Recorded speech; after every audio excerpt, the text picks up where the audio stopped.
When I first decided I wanted to be a writer, I met 6 people who helped me understand what it meant to lead a life dedicated to writing. I've just written a short memoir about these people. It's called Studying with Miss Bishop, Memoirs from a Young Writer's Life. Let me read you a short passage from the book. In February 1975, I began my last semester as a graduate student at Harvard University. Picking my courses that final term, I came down to a choice between 2 teachers, Robert Lowell and Elizabeth Bishop.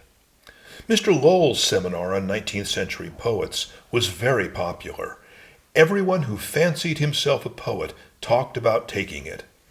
As for Elizabeth Bishop's course in modern poetry, I had never heard anyone mention it at all. It seemed to exist only in the course catalog. English 285, Studies in Modern Poetry, Miss Elizabeth Bishop, Instructor. In retrospect, one might imagine that it would have been nearly impossible to get into one of Elizabeth Bishop's classes. But that was not the case.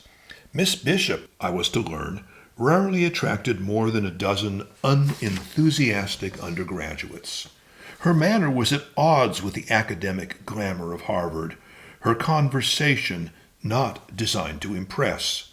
She was a politely formal, shy, and undramatic woman.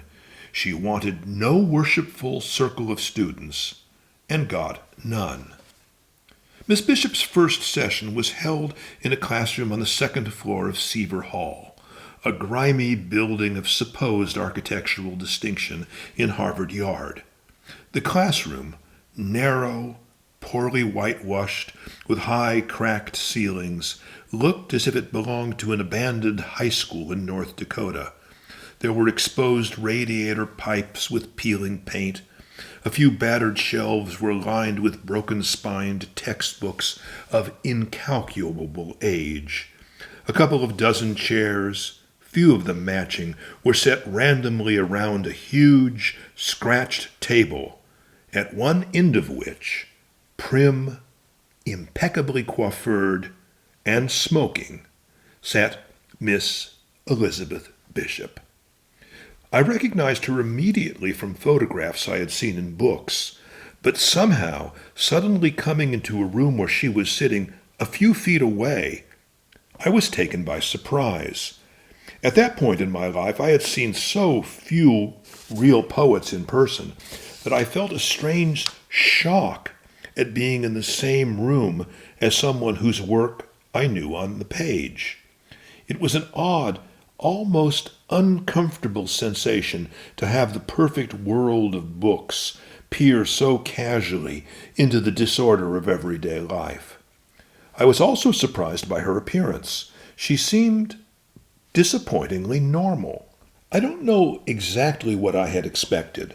Perhaps someone slightly bohemian or noticeably eccentric, a Marian Moore or a Margaret Rutherford. Instead, I saw a very attractive woman in what I guessed to be her middle 50s. Actually, she was 64, dressed in a tasteful, expensive-looking suit, perfectly poised, waiting to begin.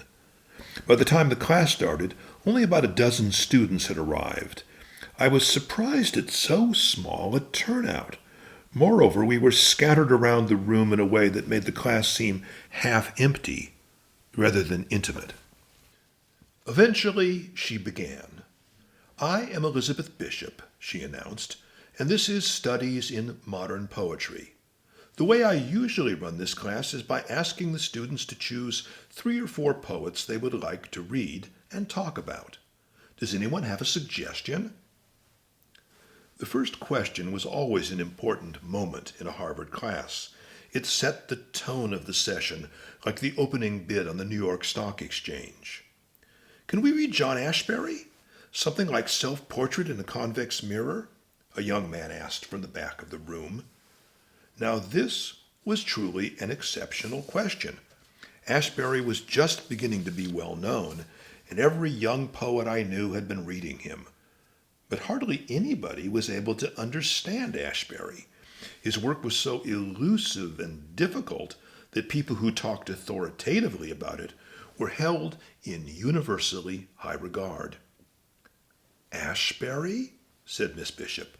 "Oh no, we can't read Ashbery. I wouldn't know what to say about him." "Couldn't we try an early book?" said the student. No. Let's try someone else." "What about Auden?" another student asked. "Oh, I love Auden, but we can't do him. We just read him in my other class. We should read new people." She acted as if we knew exactly what authors she had assigned in the previous semester. I felt at ease. At least she was disorganized. I didn't have to revise my stereotypes of poets entirely.